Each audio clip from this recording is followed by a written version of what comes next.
तो स्वागत है मित्रों आपका एक बार फिर से आपके favourite YouTube channel master of mathematics bye Sunil Sharma में। आज हम लोग जो डिस्कस करने वाले हैं ये एक बहुत इंपॉर्टेंट ज्योमेट्रिकल शेप होता है जिसको हम लोग फ्रस्ट्रम कहते हैं या हिंदी में जिसको हम छिन्नक भी कहते हैं। तो हम देखते हैं कि फ्रस्ट्रम का अगर हमको वॉल्यूम पूछ दिया जाए, सरफेस एरिया पूछ दिया जाए, कैसे डिटरमाइन करेंगे हम लोग। तो फ्रस्ट्रम को समझने के लिए हम सबसे बढ़िया एग्जांपल अपने घर में अपने वॉशरूम में रखे हुए बकेट या बाल्टी को ले सकते हैं हम लोग।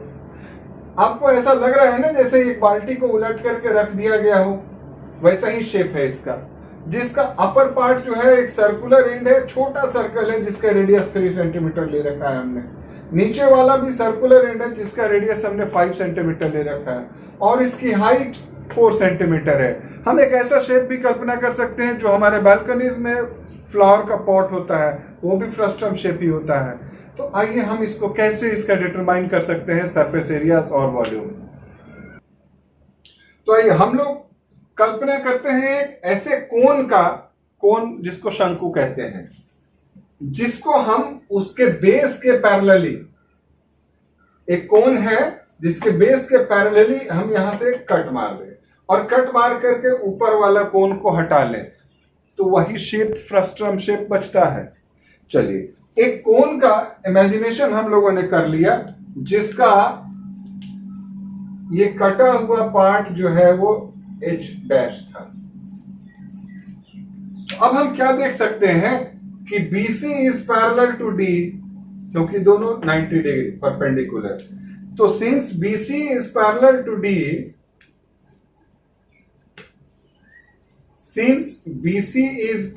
to D,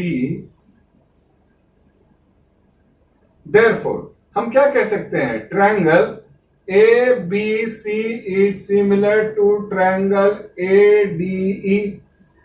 तो हम क्या कर सकते हैं, therefore H1 by H dash by H dash 4 is equal to 3 by 5.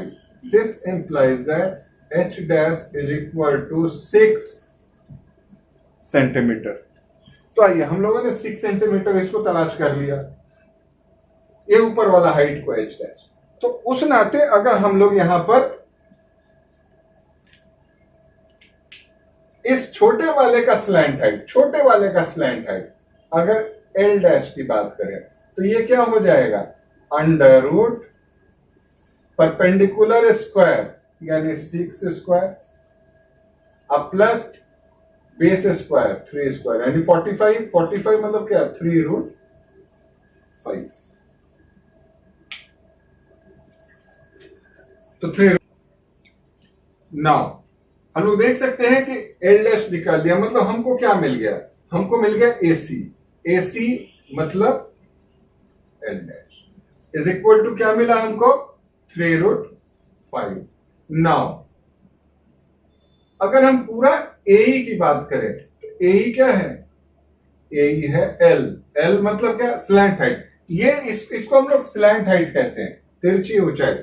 AE पूरे का स्लैंट हाइट है और AC पार्टली ऊपर वाले कोन का स्लैंट हाइट है। तो इसको अगर हम फाइंड आउट करने जाएं तो क्या निकलेगा, ये पूरा 6 4 10 यानी 10 का स्क्वायर प्लस नीचे 5 का स्क्वायर यानी अंडर रूट 125 यानी 5 root. AC is equal to 3 root 5 और A is equal to 5 root 5। आगे देखते हैं। तो हम लोग L का वैल्यू पूरा यानी पूरे का स्लैंट हाइट 5 रूट 5 और पार्शियली छोटे वाले का AC मतलब स्लैंट हाइट 3 रूट 5। अगर हम पूरे का हाइट कहें, पूरे कोन का height that is H is equal to H dash plus 4 is equal to कितना हो गया, 10 सेंटीमीटर। चलिए तो अब हम लोग क्या निकालना चाहते हैं, चलिए वॉल्यूम निकाल लेते हैं कोन का। तो वॉल्यूम ऑफ कोन,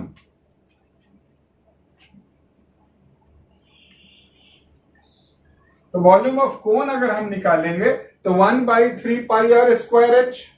तो 1/3 पाई आर स्क्वायर H का मतलब हो गया कि 1/3 पाई आर स्क्वायर मतलब 5 स्क्वायर, एच मतलब 10। अब इस पूरे कोण में से अगर हम ऊपर वाला कोण को हटा दें तो क्या बन जाएगा? Volume of frustum. यानी वॉल्यूम ऑफ फ्रस्ट्रम के लिए हम क्या करेंगे? इसमें से माइनस करेंगे 1/3 पाई आर स्क्वायर मतलब कितना? 3 square into 3 square into H का मतलब यानी एच डैश यानी कितना? 6। 196/3 पाई वॉल्यूम ऑफ फ्रस्ट्रम। चलिए, curved surface area, curved surface area that is CSA या लैटरल सरफेस एरिया। तो कर्व्ड पार्ट मतलब बेस और टॉप को छोड़कर होता है, यानी कर्व्ड पार्ट तो पूरा कर्व ही है इसका।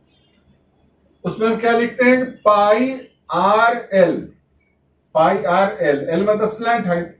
तो अगर हम बात करें CSA of frustum is equal क्या होगा? Curved surface area of the whole cone minus curved surface area of the smaller cone. तो बड़े वाले कोन का अगर कर्व्ड सरफेस एरिया अगर हम निकालेंगे तो चलिए, पाई तो कॉमन हो गया और इसमें क्या? R L. तो आर कितना इसका? 5। एल कितना? 5√5। 5 इंटू 5√5 25√5 माइनस छोटे वाले का, तो पाई तो रहेगा ही कॉमन, आर एल यानी 3 इंटू 3√5 मतलब 9√5 मतलब क्या? 16√5 पाई। अब कर्व सरफेस एरिया निकल गया तो total surface area that is TSA of the frustum अगर हमको निकालना हो तो हम क्या कर सकते हैं? TSA ऑफ फ्रस्ट्रम अगर निकालना है तो हम LSA या CSA अब plus area of the base plus area of the top. चूंकि फ्रस्ट्रम का तो 2 एंड है तो हम लोग कह सकते हैं plus area of bottom and top surfaces. तो इज इट 34 प्लस 16√5 पाई, ये रहा टोटल सरफेस एरिया। तो चलिए, कर्व सरफेस एरिया हो गया, ये टोटल सरफेस एरिया हो गया। तो चलिए, उम्मीद है आपको समझ में आया होगा कि फ्रस्ट्रम का डेरिवेशन कैसे होता है। फ्रस्ट्रम बहुत इंपॉर्टेंट चीज है ज्योमेट्री में। और आज के लिए इतना ही रहने देते हैं। चलिए, धन्यवाद। और अगर आपने सब्सक्राइब नहीं किया है अभी तक तो आप सब्सक्राइब कीजिए।